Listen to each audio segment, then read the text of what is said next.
Shalom Bapak Ibu sekalian yang kasih Tuhan. Kita jumpa kembali dalam episode Realitas Channel episode yang ke-55. Yaitu dengan tema pesan profetik untuk bangsa Indonesia dan bangsa-bangsa. Saya ulangi, pesan profetik untuk bangsa Indonesia dan bangsa-bangsa. Tapi sebelumnya kita berdoa lebih dulu. Bapa Surgawi, pada sore hari ini kami mengucap syukur kepada Bapa di surga, karena Bapa masih menyertai kami sehingga kami saat masih dalam keadaan selamat dan sehat.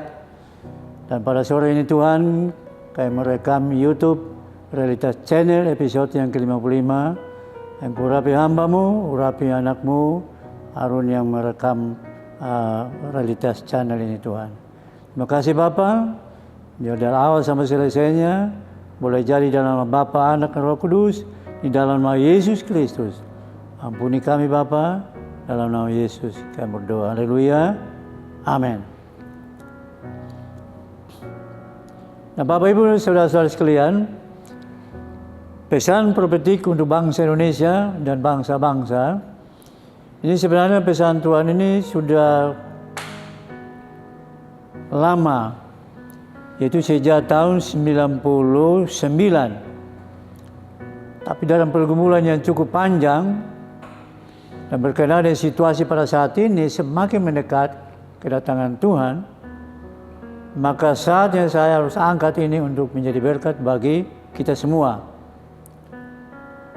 Yaitu pertama pada tanggal 15 Juni 1999, waktu saya dalam satu penglihatan, tiba-tiba ada satu cahaya kemuliaan terpancar dari surga. Kemudian dari balik cahaya itu ada suara, Indonesia, Aceh. Itu tanggal 15 Juni 1999. Saya tanya kepada Tuhan, apa yang akan terjadi di Indonesia dan Aceh ini. Tapi ternyata apa yang terjadi? Di Aceh terjadi gempa bumi dan tsunami yang mengakibatkan kurang lebih 350.000 orang meninggal. Kemudian pada tanggal 17 Juni 2002, ya, waktu saya merayakan ulang tahun saya yang ke-55, itu di perumahan Bumi Teluk Jambe, di perumahan nomor 323 waktu di perumahan. Waktu setelah merayakan ulang tahun saya yang ke-55, kemudian saya istirahat tidur. Tiba-tiba antara tidur dan tidak, roh saya diangkat. Kemudian dibawa ke arah barat. Ya. Kemudian Tuhan perlihatkan itu binatang-binatang buas, singa, jerapah, harimau, badak, ya, binatang-binatang besar dan buas, tapi mereka tidur semua, tidak berdaya. Dan waktu itu dalam roh saya tanya kepada Tuhan, kepada roh, saya bilang, Tuhan, kenapa binatang-binatang buas ini besar-besar ini mereka tidur tidak berdaya seperti itu? Kemudian Tuhan mengatakan bahwa pemimpin-pemimpin di seluruh dunia, termasuk Indonesia, mereka akan tidur seperti itu, tidak berdaya. Ya. Kemudian roh saya dibawa lagi ke arah timur, ke arah timur, tertelungkup ke bawah. Kemudian ada suara lagi, ini wilayah mayat-mayat bergelimpangan. Itu suara diulangi lagi. Ini wilayah mayat-mayat bergelimpangan. Kemudian roh saya dibawa lagi ke arah timur. Ini wilayah Jakarta. Jakarta akan terjadi sesuatu. Diulangi lagi. Ini wilayah Jakarta. Jakarta akan terjadi sesuatu.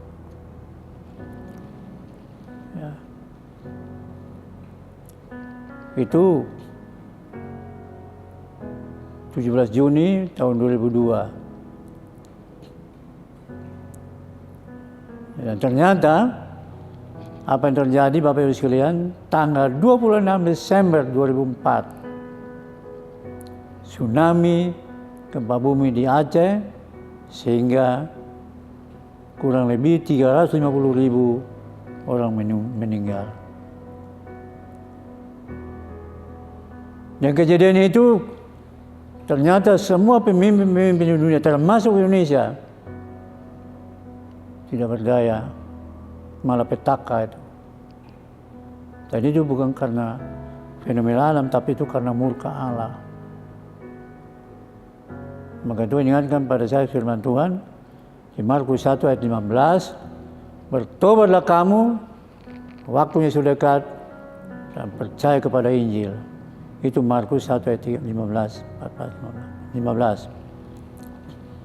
Ya. Bapak Ibu dan Saudara sekalian, pada tanggal 17 Juni 2002 itu juga saya doakan kota Jakarta. Saya bilang, Tuhan, apa yang terjadi di kota Jakarta ini, Tuhan? Saya berdoa sambil menangis, Tuhan. Tunjukkan apa yang akan terjadi di kota Jakarta, Pak. Nah, Bapak Ibu sekalian, pada waktu itu, pada tahun 2017, pada tanggal 12 Mei 2007, ada seorang anak Tuhan yaitu Erlina, pendoa Sepat. Waktu itu berdoa sama-sama di gereja ini, di Jambe ini. Jadi ceritakan kepada saya, dia bilang, Opa, saya melihat satu penglihatan di televisi itu ada, tidak ada gambar, tapi ada relay di situ, ada tulisan di situ Jakarta 9,5 SR. Saya ulangi, Jakarta 9,5 SR. Sebenarnya Tuhan jangan terjadi ini, Tuhan. Jakarta akan digoncang dengan gempa bumi. Nah, kami berdoa terus untuk Jakarta. Kemudian ada seorang anak Tuhan dari NTT, namanya Mary Taulin. Waktu itu datang ke sini dan berdoa bersama-sama, tahun 2007 itu juga. Dia mengatakan kepada saya, dia bilang, Bapak, ini saya melihat itu tsunami dari Jakarta, dari pantai Jakarta, dia sapu bersih sampai ke Babelan, Bekasi. Nah, waktu itu saya sempat ke Babelan itu, lihat lokasi itu, dan memang itu dekat dengan pantai Jakarta sampai ke Babelan. Kemudian juga ada konfirmasi dari seorang anak Tuhan, yaitu jemaat di sini waktu itu, pengerja kita, namanya Ibu Karni Sirait. Dia bilang sama saya, Bapak, saya dapat satu penglihatan yang luar biasa. Saya melihat itu tsunami itu mulai sapu dari pantai Jakarta sampai ke Uki.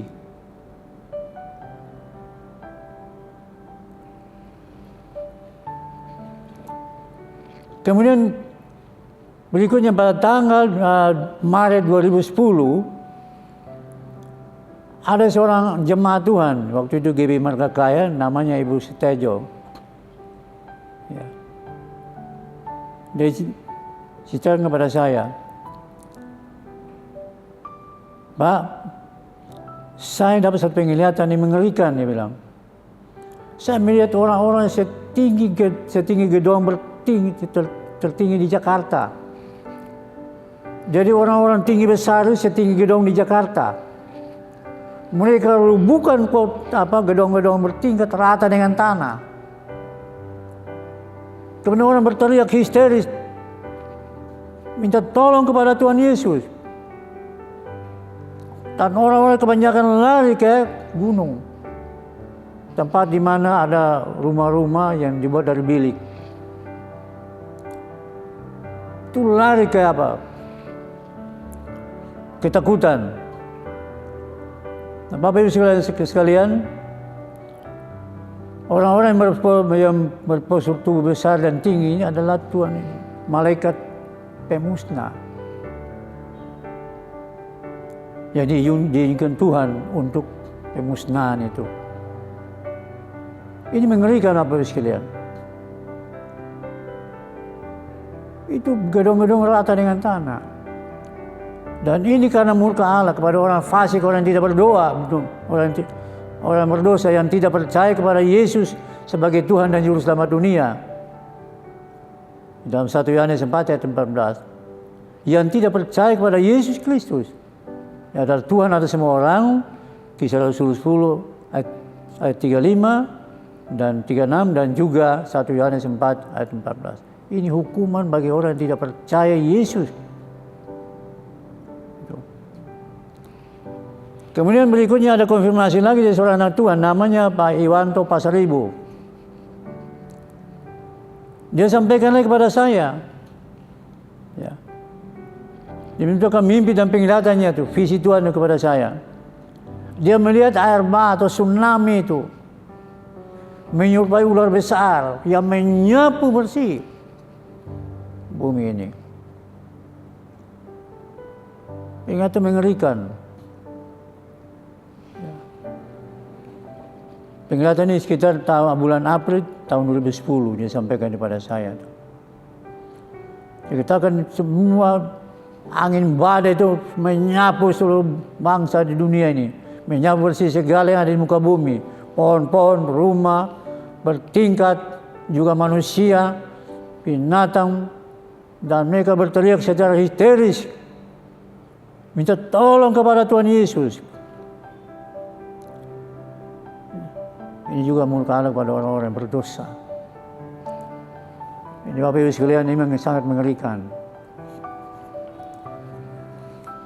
Kemudian pada tanggal 28 April 2010, Tuhan memperlihatkan kepada saya dalam mimpi jam 1, jam setengah 1, 00.30. Terjadi gempa bumi yang dahsyat. Sampai saya merasakan tempat tidur saya bergoncang. Apakah nanti terjadi gempa bumi pada jam-jam itu saya nggak tahu. Tapi itu yang Tuhan nyatakan. Berikutnya Bapak Ibu sekalian, pada tanggal 12 Mei 2010, pada waktu itu saya mengikuti doa bersama-sama di GBI Lipo Cikarang bersama-sama dengan anak Tuhan dari sini. Dan di situ ada seorang hamba Tuhan dari Filipina. Ya. Dari Filipina yang waktu bersaksi bahwa dia setiap jam 1.30 dia mendoakan Indonesia. Ya. Dia mendoakan Indonesia. Karena akan terjadi malapetaka di Indonesia. Ada juga seorang Tuhan waktu sama-sama itu hari ini, dia bilang tiba-tiba dia melihat mendengar ada suara. Ada suara.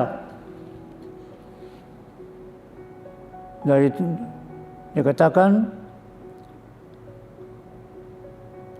seismik. Itu bicara tentang gempa bumi. Nah, Bapak Ibu sekalian, dari semua penglihatan itu, saya melihat bahwa apa yang terjadi pada waktu Sodom dan Gomora, Tuhan memusnahkan kota Sodom dan Gomora karena dosa manusia. Kawin malam, pesta pora, minum mabuk, judi, narkoba, dan sekarang ini kita melihat kejadian dunia sekarang ini di mana-mana seluruh dunia hampir sama seperti Sodom dan Gomora, dan juga seperti zaman zaman Nuh, orang kawin mawin dan manusia sudah tidak bisa membedakan tangan kanan dan tangan kirinya. Maka Allah murka waktu itu. Nah, dengan penglihatan dan pesan-pesan Tuhan itu yang akan terjadi Maka saya menyampaikan satu pesan kepada bangsa Indonesia. Saran saya selaku hamba Tuhan kepada pemerintah, bangsa dan rakyat Indonesia, khususnya di Jakarta, kota Jakarta. 1. Kurangi pembangunan gedung bertingkat di Jakarta. Alihkan pembangunan ke daerah-daerah. Yang ke Bogor atau Kerawang atau luar Jawa. Kedua, mulai memikirkan pembinaan ibu kota negara Republik Indonesia ke tempat yang lain. Ke Bogor atau Kerawang, macam dulu Pak Harto rencana untuk pindah ke Jonggol. Ibu Mega pernah rencana pindahkan ke Kerawang, tapi nggak terjadi. Ya, pindahkan ibu kota negara ke tempat lain. Dan ternyata Pak Presiden Joko Widodo yang melaksanakan pembangunan di IKN, pindahkan ibu kota negara dari Jakarta ke Kalimantan. Bapak Ibu sekalian, banyak kita berdoa, kita mohon pengampunan dosa kepada Tuhan. Saya salam kepada Bapak Presiden pada waktu itu, Pak Susilo Bambang Yudhoyono, menghimbau kepada seluruh bangsa Indonesia menggunakan 2 puasa bersama sebagainya. Dan pada itu nggak sempat saya sampaikan itu. Dan kali ini kalau saya harapkan, setelah saya sampaikan pesan Tuhan ini, saya juga mengharapkan kepada Pak Presiden yang terpilih, Pak Prabowo, untuk melaksanakan 2 puasa nasional seluruh rakyat Indonesia. Adakan 2 puasa secara nasional. Dan itu berpegang kepada firman Tuhan, yaitu dengan 2 Tawarikh 7 ayat 13-14. Dan demikian, bila mana aku menutup langit sehingga tidak ada lagi hujan, dan bila mana aku menyuruh belalang memakan habis hasil bumi, dan bila mana aku melepaskan penyakit sampar di antara umatku, dan umatku yang atasnya namaku disebut, merendahkan diri, berdoa dan mencari wajahku, lalu berbalik dari jalan-jalannya yang jahat, maka aku akan mendengar dari surga dan mengampuni dosa mereka, serta memulihkan negeri mereka. 2 Tawarikh 7 ayat 13-14. Berikutnya juga firman Tuhan kepada Nabi Yunus untuk disampaikan berita pertobatan pada kota Niniwi. Di dalam Yunus pasal 3 ayat 1-10. Demikian firman Tuhan. Ketika Allah melihat perbuatan mereka, yakni bagaimana mereka berbalik dari tingkah laku mereka yang jahat, maka menyesal Allah karena malapetaka yang telah direncanakan terhadap mereka, dan Allah pun tidak jadi melakukannya. Waktu itu Tuhan mengutus Yunus pergi ke Niniwi untuk menyampaikan berita pertobatan ini. Tapi dia malah lari ke Tarsus, kemudian ditelan oleh ikan paus dan memuntahkan kembali di kota Niniwi. Dan di situ dia keliling kota Niniwi 40 hari menyampaikan berita pertobatan. Bertobatlah kamu, karena kerjaan surga sudah dekat. Nah, waktu itu respon daripada Raja kota Niniwi. Dia koyakkan baju jubahnya, dia memerintahkan ke seluruh rakyat kota Niniwi untuk melakukan 2 puasa bersama-sama. Bahkan sampai ke seluruh keluarga, binatang-binatang yang puasa secara nasional waktu itu. Dan akhirnya apa yang terjadi? Tuhan melihat dan mengampuni dosa-dosa penduduk kota Niniwi. Waktu itu kurang lebih 120.000 orang di kota Niniwi. Itu Bapak Ibu sekalian. Dan pada saat ini Bapak Ibu sekalian, kalau pada akhir-akhir dari dulu sampai sekarang ini terjadi gempa bumi, tanah longsor, putih meliung, saya katakan itu bukan fenomena alam biasa, tapi itu karena murka Allah. Apa yang terjadi di bangsa-bangsa sekarang ini? bangsa Indonesia itu bukan kebetulan, tapi karena murka Allah. Nah, mari kita lihat, dan itu sesuai dengan Alkitab. Pertama itu terjadi gempa bumi. Firman Tuhan dalam Alkitab, Alkitab mengatakan Tuhan mengaum dari sorga, maka langit dan bumi bergoncang. 2 Samuel 22 ayat 14, Yoel 3 ayat 16 dan 17. Allah berdiri maka bumi bergoncang. Habakuk 3 ayat 6. Kematian Tuhan Yesus terjadi gempa bumi. Matius 27 ayat 51. Kebangkitan Tuhan Yesus terjadi gempa bumi. Matius 28 ayat 1 dan 2. Doa gereja orang percaya terjadi goncangan gempa bumi. Kisah 4 ayat 29 sampai 31. Kisah 16 ayat 25 26. Dan Wahyu 8 ayat 1 sampai 5. Kedua orang-orang kudus di surga. Itu Wahyu 8 ayat 1 sampai 5. Nah, doa mereka sampai ke hadirat Allah dan dicampakkan itu ke bumi, maka terjadi gempa bumi yang dahsyat. Lalu kita baca di dalam Wahyu 8 ayat 1 sampai 5. Ya. Yang kedua, putih meliung. Firman Tuhan katakan, Allah berjalan dalam putih meliung dan awan debu kakinya. Nahum 1 ayat 3. Berikutnya, menabur angin menuai putih meliung. Hosea 8 ayat 7. Allah melindungi orang percaya dari putih meliung. Mazmur 55 ayat 9. Kemudian ketiga, angin badai. Firman Tuhan katakan, Allah menjadikan malaikatnya terbang atas sayap angin. 2 Samuel 22 ayat 11. Ya. Jadi angin putih meliung atau badai itu di dalam itu ada malaikat pemusnah untuk menghancurkan manusia. Mereka adalah roh-roh yang melayani. Ibrani 1 ayat 7 dan 13-14. Jadi mereka itu pelayan-pelayan Tuhan. Ya. Bapak Ibu dan saudara sekalian, kita melihat bahwa berikutnya ada 21 cawan murka Allah yang akan memusnahkan langit, bumi, laut dan segala isinya. Akan terjadi 21 malapetaka untuk menghancurkan bumi ini. Ya. Pertama, 7 cawan meterai murka Allah dibuka oleh anak domba Allah yaitu Yesus, maka terjadilah malapetaka di bumi ini.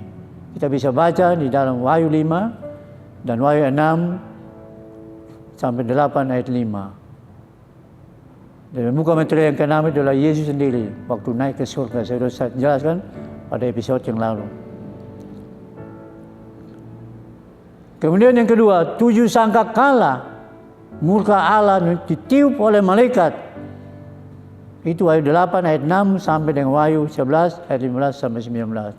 Saudara bisa baca di sana malapetaka di dunia. Sepertiga dari dunia, laut, bumi musnah.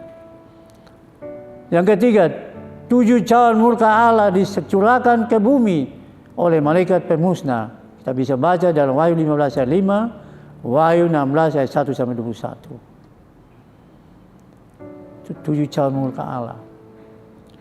Jadi ketika 7 meterai ke-6, meterai ke-7 disangka sudah ini, padahal meterai ke-6 disambung dengan sangkakala ke-7. Dan setelah sangkakala ke-6 disambung dengan cawan murka Allah yang ke-7. Itu malapetaka. Langit, bumi, laut dan segala yang dimusnahkan. Nah, Bapak Ibu sekalian, pada saat-saat ini terjadi apa yang terjadi di bumi ini. Tapi firman Tuhan berkata di dalam Matius 24 ayat 3 sampai 14, yang terjadi pada sekarang ini adalah baru permulaan penderitaan. Saya ulangi, apa yang terjadi di tengah-tengah dunia sekarang, peperangan di mana Timur Tengah sekarang goncang-goncang, ini baru permulaan penderitaan. Sebagaimana dikatakan oleh firman Tuhan. Tuhan Yesus berkata, kamu akan mendengar deru perang atau kabar tentang perang, namun berawas-awaslah, janganlah bergelisah, sebab semuanya itu harus terjadi, tetapi itu belum kesudahannya. Sebab bangsa akan bangkit melawan bangsa, dan kerajaan melawan kerajaan, akan ada kelaparan dan gempa bumi di berbagai tempat.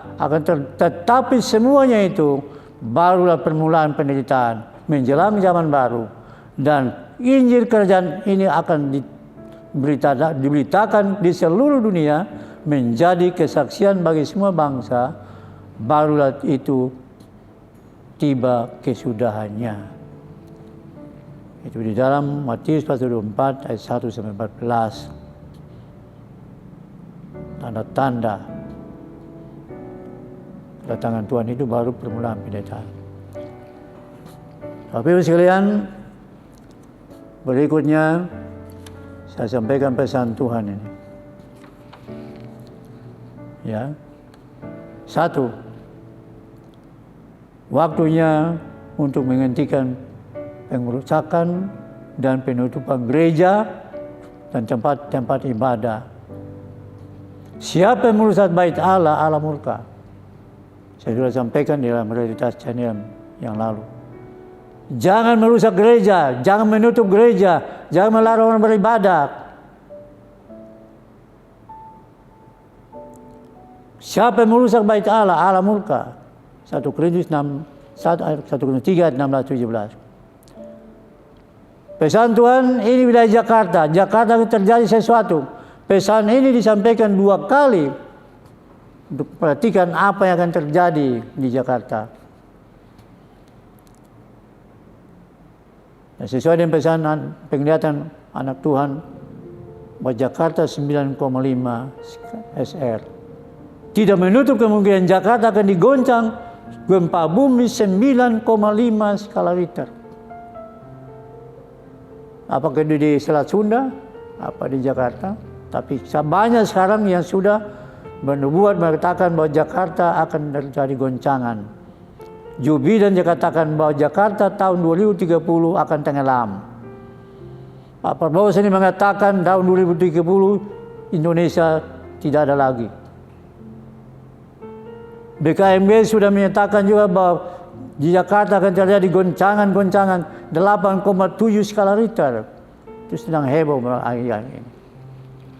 Nah, kita doa saja kapan terjadi, serahkan dalam tangan Tuhan.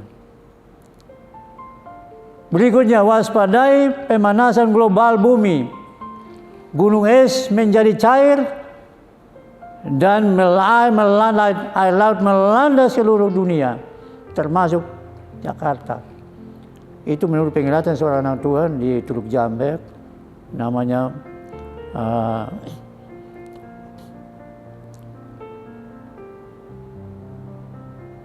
dia ada penglihatan bahwa itu air laut melanda ke seluruh dunia. Dan korban waktu itu dikatakan ada 400 juta orang. Itu penglihatan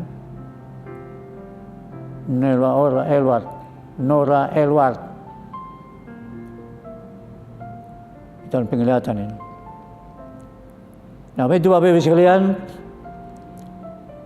itu pesan prophetik untuk bangsa Indonesia dan bangsa-bangsa. Pesan Tuhan untuk bangsa Indonesia dan bangsa-bangsa. Supaya kita waspada, berjaga-jaga, karena kiamat sudah dekat. Sebagaimana episode-episode yang lalu. Kiamat sudah dekat. Untuk itu kita berjaga-jaga. Ya. Nah, Bapak Ibu sekalian, saat ini saya sampaikan firman Tuhan, berjaga-jaga dan bertobatlah dan percaya kepada Injil. Matius 24 ayat 42 dan 44, Matius 25 ayat 1 sampai 13, 1 Tesalonika 4 ayat 16 17, Markus 1 ayat 15. Kiranya Tuhan memberkati dan melindungi engkau. Tuhan menyertai engkau dengan wajah-Nya dan memberi kasih karunia. Tuhan menghadapkan wajah-Nya kepadamu dan memberi engkau damai sejahtera.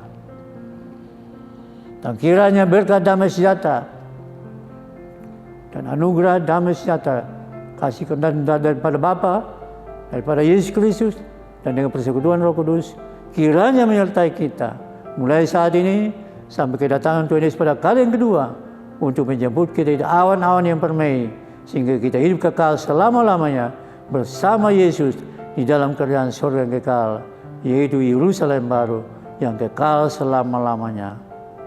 Yang percaya sama-sama katakan amin. Demikian Bapak Ibu sekalian, saya pesan Tuhan ini, kita berjaga-jaga, nanti kedatangan Tuhan sudah sangat dekat. Dan saya sampaikan pesan berikutnya itu, siapakah Allah kita? Firman Tuhan katakan, Yesus Kristus adalah Allah yang benar dan hidup kekal. 1 Yohanes 5:20. Siapakah Yesus itu? Yesus adalah juru selamat dunia. 1 Yohanes 4:14. Dan siapakah Yesus itu? Yesus Tuhan atas semua orang, baik orang Yahudi maupun bukan Yahudi, yang takut akan Tuhan dan menghargai kebenaran. Semuanya akan diberkati Tuhan. Itu Bapak Ibu sekalian, dan berjaga-jaga. Nanti kedatangan Tuhan sudah dekat dan visi ini akan digenapi. Tapi tugas kita berjaga-jaga. Tapi sesuai dengan pesan-pesan terakhir, kita berjaga-jaga menanti kedatangan Tuhan sudah sangat dekat. Kiamat sudah dekat, tapi kita berjaga-jaga kapan kita dipanggil. Karena napas kita dalam tangan Tuhan. Ayub 12 ayat 10. Tuhan Yesus memberkati. Amin.